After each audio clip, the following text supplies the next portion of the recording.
an army garrison, a civilian by the name Kamal Babu, Laishram Kamal Babu, disappeared without a trace. Since November, the defense minister kept quiet, the army chief kept quiet. How secure is the people of Manipur, even when you are not secure in the military garrisons? The biggest army headquarters in the state of Manipur. I am, as an MP, cannot go to some part of Manipur. Where is Article 90 free movement? People are not able to go. The chief minister himself cannot go to certain places. Some MLAs belonging to tribal groups cannot come and attend the assemblies. And the CM says, for instance, that some part of Manipur is under my command and some part of the state is under the Union Home Minister. The government of Manipur openly claims that its power has been stripped by the Union government. We don't know who is in charge of the state of Manipur. The leaders of the government in the state says that the police did not report to the Honorable CM and the Home Minister. Many of these Kuki armed groups under the SU, they have been propped up by Indian security forces, and unfortunately on media you see BJP entering into an understanding with them for them to get help to win elections. Now they are playing havoc. They are running wild. That the crisis in Manipur is not an isolated issue. Gravity is such that it is a national crisis. Allow me to explain on 4 specific ways. Under the Indian Constitution, we have a state government and assembly, which has been reduced to a farce. We had the shortest assembly session in 2023 in August, which barely lasted less than half an hour. Instead of discussing on the crisis, the assembly was cut short. The government of Manipur openly claims that its power has been stripped by the Union government. We don't know who is in charge of the state of Manipur. The leaders of the government in the state says that the police did not report to the Honorable CM and the Home Minister, to whom they are reporting then. And the appointment of the big officials of law and order, such as the chairman of the Unified Command, which takes care of the security and law and order situation, coordinate various security agencies, has been removed and planted some ex-bureaucrat by the center. And the CM says, for instance, that some part of Manipur is under my command and some part of the state is under the Union Home Minister. Can you imagine the Chief Minister of Maharashtra saying, Mumbai is under my control and the rest of Maharashtra is under the Union government? That is an illegal subversion of the constitutional mechanism and democracy in this country in the 75 years of our experience. That is the subversions that we have experienced. We don't realize this. The Chief Minister ordered something. The Central Security Forces refused to obey the order. And there are images where the Central Armed Forces stopped the Manipur police from responding to armed attacks on innocent villagers. This complete chaos is what we witnessed in the 75th year of the constitutions, on which we have given lectures and bhashans in this house as well. It is a reality that is happening in Manipur. But who cares? You have sent in 60,000 plus troops. And under whose command those are working? If Article 355 or 365 has been invoked, where is the written documents? There's nothing of that kind. So it is an extra-constitutional subversion of the constitution of the country in a state called Manipur. Indian state has become nothing but a banana republic in the state of Manipur. Madam Chairperson, have you ever seen elected members being beaten up publicly in this country, and the country thinks that constitutional order is in order in Manipur? The dignity of the elected members, the authority of the assembly, everything has been subverted by this union government in collusion with their satraps who are running the show on their behalf in Imphal. Please keep in mind this is a complete subversion of a constitutional order on the 75th year of constitution. For Manipur, incidentally, this is not the first time. When the constitution was adopted 75 years ago, we had an assembly of our own and a constitutional monarchy, which was bulldozed on the 15th of October 1949. That insult should have been bygone be the bygone, and we should be looking forward. But this manner in which the crisis has been handled, and contemptuous manner in which this has not been talked about, even in our Honorable President's speech, is making you to remember that humiliation once more as we are trying to look forward. This is the most saddening and unfortunate part as we celebrate the Constitution's 75th year. Second example, when Baba Sahib Ambedkar was asked, which article of the Constitution you think is the most important one? He points out Article 32 and said this is the soul and the heart of the Constitution. In Manipur, you have a main. Please, madam, I have seen people getting more time. Please allow me to finish at least. Give me 2-3 more minutes.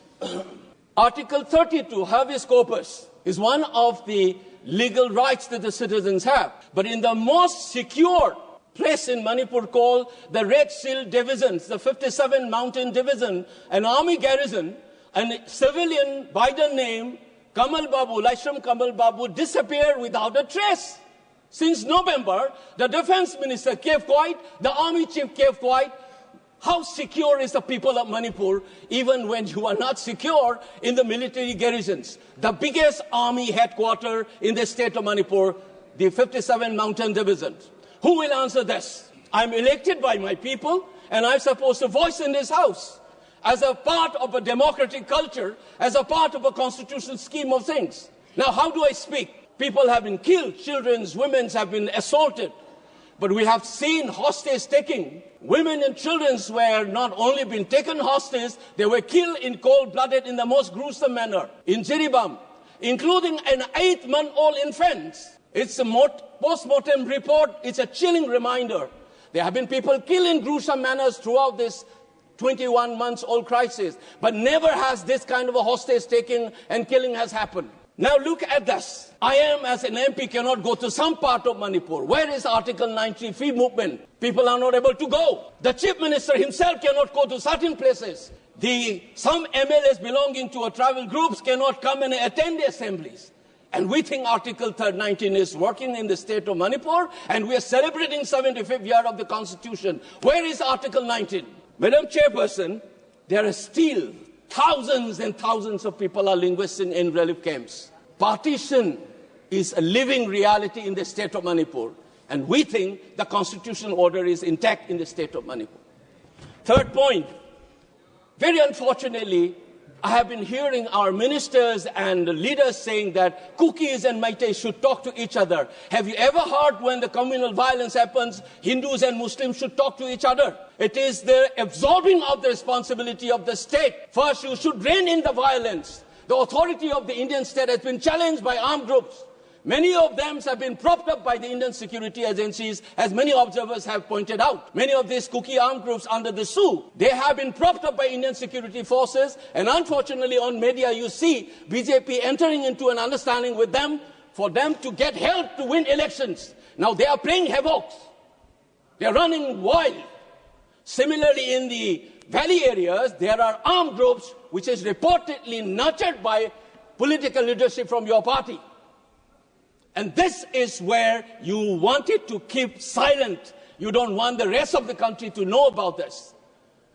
And insist as if, like the Britishers had done, Hindus and Muslim conflict in India is a product of a colonial process. It is not inherent in our country. That's many scholars have written. You do not essentialize this conflict. This is a part of a colonial state process. Unfortunately, while still talking about decolonizations and trying to change a law created by the British, we are talking like the Britishers, saying that this is an essential conflict between the Hindu, just like the Britishers have done, as if the Kukis and the Meiteis have an essentialized conflict. It is a product of a state process. We need to decolonize our mind. Lastly, but not the least, Madam Chairperson, we talk about Viksit Bharat and progress and development. I must inform the House that the highest inflation rate in the country today is the state of Manipur. All the small-scale, medium, micro entrepreneurs have shut down. We're losing investment. People are losing jobs. And the unemployment rate, Manipur is among the top 5 in this country. We talk about the eastern state.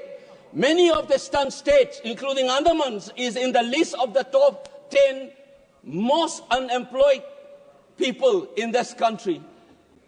You are not talking about this economic development, this crisis.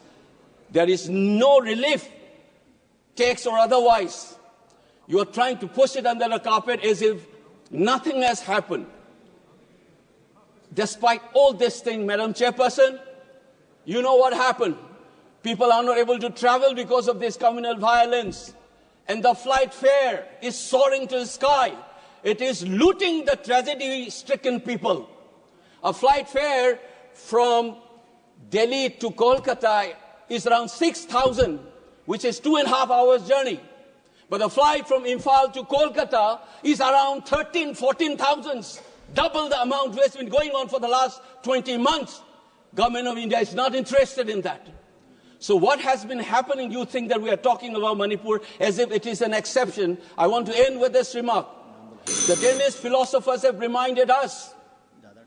Soren Kierkegaard once said, want to understand the general, pick up an exceptional, true exception, because the exception will explain the general as well as the exception itself. If you want to understand what this country and how it is imagined, how this constitution is working, and how it is being lied to the rest of the country, take Manipur as an exceptional case. The moment we are honest about it, you will be able to answer. We think that alienation of the Northeast people will be okay, but you check it how the youths are asking the relationship between India and Manipur because of this crisis. It is a danger written on the wall, and I draw the attention of all our members cutting across party lines. Please respond. We need a JPC to inquire into this crisis and do justice to the people of the state of Manipur. Thank you, Madam Chairperson.